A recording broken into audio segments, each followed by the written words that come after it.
Start. यह अच्छा है कि मोदी सरकार जनगणना कराने की तैयारी कर रही है। इसमें और देरी नहीं होनी चाहिए, क्योंकि कोविड महामारी और फिर लोकसभा चुनाव के कारण पहले ही बहुत देर हो चुकी है। इसके चलते नीतियों का निर्माण 2011 की जनगणना के आंकड़ों के आधार पर ही हो रहा है।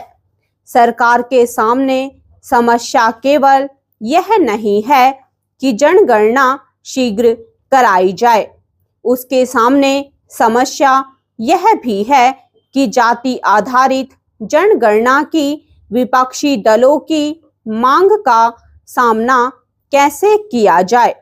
विपक्षी दल और विशेष रूप से कांग्रेस न केवल जाति जनगणना पर जोर दे रही है, बल्कि इसे लेकर सरकार पर दबाव भी बना रही है। सरकार को इस दबाव का प्रतिकार करना होगा, क्योंकि जाति जनगणना की मांग केवल संकीर्ण राजनीतिक स्वार्थों के इरादे से की जा रही है। जाति जनगणना का उद्देश्य समाज को चुनावी लाभ के लिए जातियों में गोलबंद करना और जातिगत आरक्षण को तूल देकर वोट बैंक की राजनीति को धार देना है।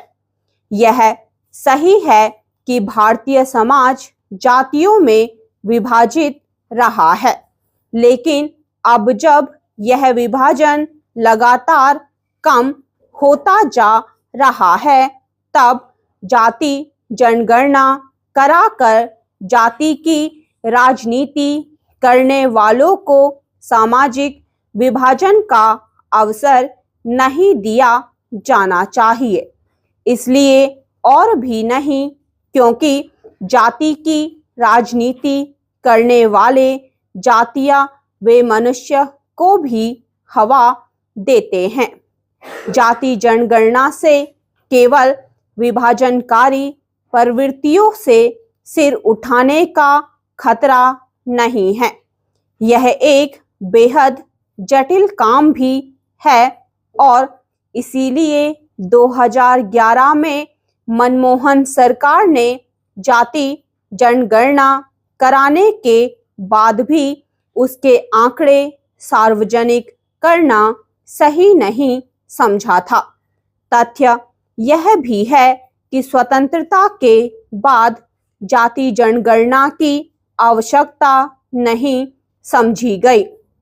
जाति जनगणना इसलिए आसान काम नहीं है क्योंकि कई ऐसी जातियां हैं जिनकी एक राज्य में सामाजिक और आर्थिक हैसियत दूसरे राज्य से बिल्कुल भिन्न है। इतना ही नहीं, कहीं उनकी गिनती अनुसूचित जाति में होती है तो कहीं पिछड़ी जाति में।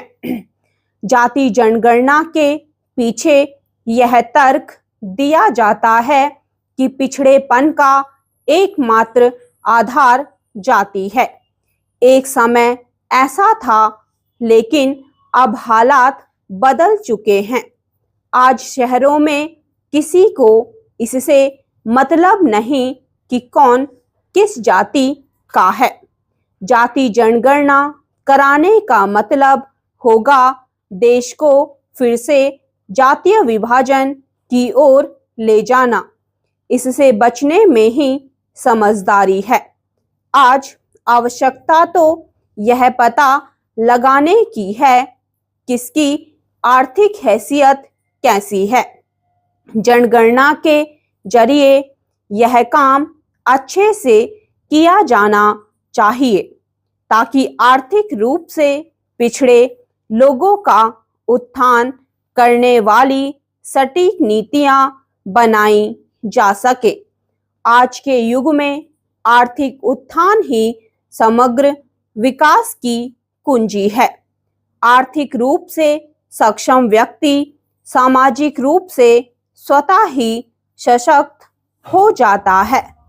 स्टॉप।